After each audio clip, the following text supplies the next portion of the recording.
Hi friends, எல்லோரும் எப்படி இருக்கீங்க? இப்படி நான் பேசப்பட்ட டாபிக் வந்து பார்த்தீங்கன்னாக்கா, இப்போ இந்த கேரளாவில் நடந்த சம்பவத்தை நினச்சாக்கா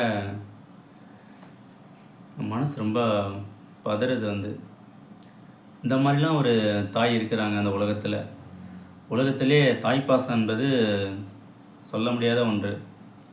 அப்படி இருக்கும்போது ஒரு 1.5 வயசு குழந்தைய அவங்களோட ஆண் நண்பரோட சேர்ந்து சிகரெட்டில் 50 டைமுக்கு மேலே சூடு வச்சுருக்காங்க.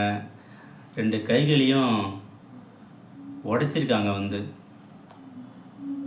இதெல்லாம் எவ்வளோ ஒரு பாவம்! இதெல்லாம் செய்யறதுக்கு எப்படி மனசு வருது? அவனா ஒரு மனுஷனா? இந்த உலகத்தில் அவனுக்கு வாழறது தகுதி இருக்கா? இதெல்லாம் ஏன் இந்த மாதிரிலாம் பண்ணுறாங்கன்னு தெரில.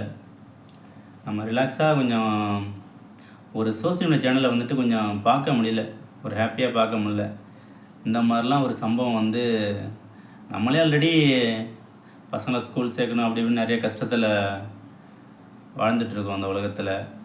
அதில் இந்த மாதிரியான நியூஸெல்லாம் பார்க்குறது ரொம்ப அப்படியே ஹெட்டேக்கு, தலைவலி வந்துடுது அதெல்லாம் பார்க்கும்போது. இந்த மாதிரி மனுஷங்களாம் எப்படி இருக்கிறாங்க இந்த உலகத்தில் அப்படின்னு. ஸோ அவனுக்கெல்லாம் என்ன மாதிரி தண்டனை கொடுக்கலாம்? ஏன் இந்த மாதிரிலாம் பண்ணுறாங்க, யோசிக்கிறாங்க? அவனை விடுங்க, ஒரு தாய் அவங்க எப்படி இருக்கிறாங்க பாருங்கள். ஒரு 5 நிமிஷம் 10 நிமிஷம் ஆசைக்காக இந்த மாதிரிலாம் பண்ணுறாங்க.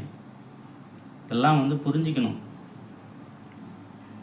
பாவங்க குழந்தைங்களாம், ரொம்ப கஷ்டமாக இருக்குது. நிம்மதியாக சாப்பிட விட முடியல இந்த மாதிரி நியூஸ் எல்லாம் பார்த்தாக்க.